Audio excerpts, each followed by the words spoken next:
Hello, sorry, I was just checking my thing if it's working. My name's Craig and I'm doing a YouTube video on shed building. I'm not a professional builder by any means.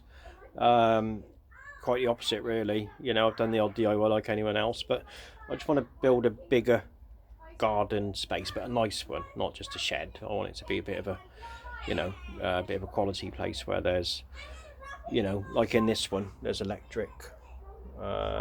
Telly there in the background. I can't do that flip around thing at the moment, so I'm hoping that I'll learn that as I go. I'm going to be doing a long diary. Just one little tip though for YouTubers and people looking on YouTube at tips on how to do things. We all do it, you know, if it's fixing the car or jobs in the house or things like this.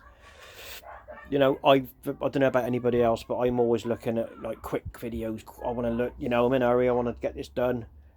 Things like this, you know, you need to sort of take your time, and I mean take your time in terms of information, absorbing it, and you know, it's better to go and get yourself a cup of tea and watch a nice long video, not like hours, but you know, not like a couple of minutes. I mean, 10 minutes of watching someone's information is can turn out to be most useful. So that's my advice really, is just to put the time aside and, you know, do your research and see what other people are doing.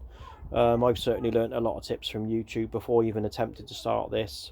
This shed I'm stood in now, this was when we bought the house. It was already here, but it's nice. It's small. It's, you know, it's got car. It's a bad example actually because we've got all our junk in here at the moment. But you see, I've got telly in the back there, PlayStation down the bottom, carpet.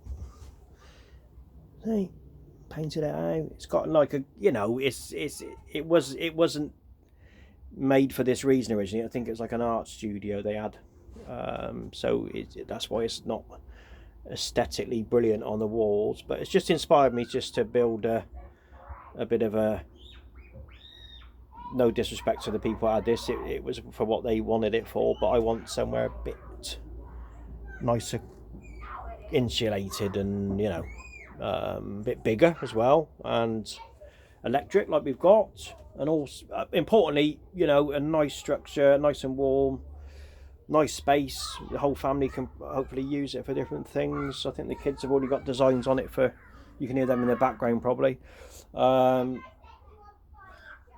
keeping pets in, or you know, and that's the beauty of these sort of buildings. You can move with your life really, you know. One minute you might want it for an office like this is, stroke dumping ground, bad day to pick on it to film it really, and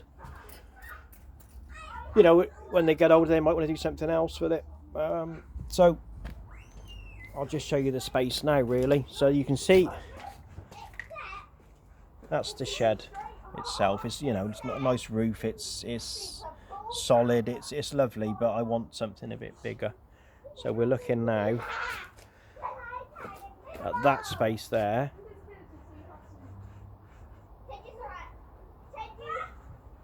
It's actually going to join it onto this shed. It's actually going to go to about here, all the way down, and actually going to join it onto the shed. I'm going to join it so they sort of insulate each other almost, and it's all going to be, you know, one design. So like any build, it's going to start at the ground there. Now you can see already they've got these old sleepers in, so I'm gonna leave them in. I'll leave them in, and then what I'm going to do here, you know, you've already got a natural step there, so that's the only time I'm going to use concrete. I'm going to leave that door on because I want to put a main door here in, and then, but it's like any build, you need to kind of do the groundwork first, make sure that's all level and you know, solid and safe, and then you build up groundwork first always and make sure that's perfect, and then I'm going to do pallet walls, so it's going to be done on the cheap. Obviously you've got to spend money on things like the roof and the outer skin, you know, like on that shed there, you know, you got the nice wood and it's painted. Well, it's not quite my paint design, it's for the children really, them fairies and whatnot, but you know, you'll get to see on the build. I'm not an expert, I'm doing it as I go and I'm passing on my experience to you, but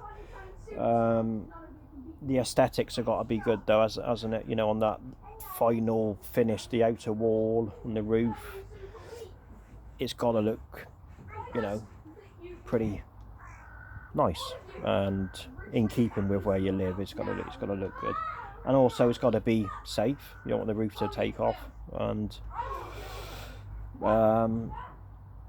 weather tight as well. You know, when you get bad weather, lots of rain, wind, you know, you want to make sure it's going to, when you do a job like this, it's going to last. It's, you know, and it's going to look after you and serve you well. So this is actually day one of it all, where I'm sort of scratching my head. I'm going to go and have a look in the garage at what we got. So hang around for part 2, and I haven't worked out the selfie bit, and that's why I'm sort of doing that a lot.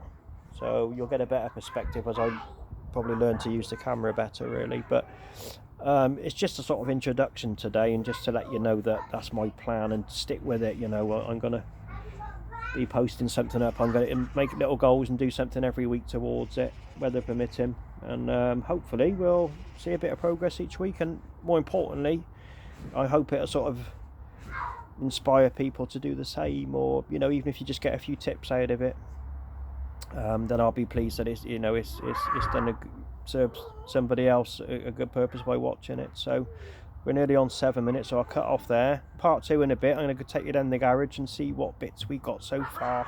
All right.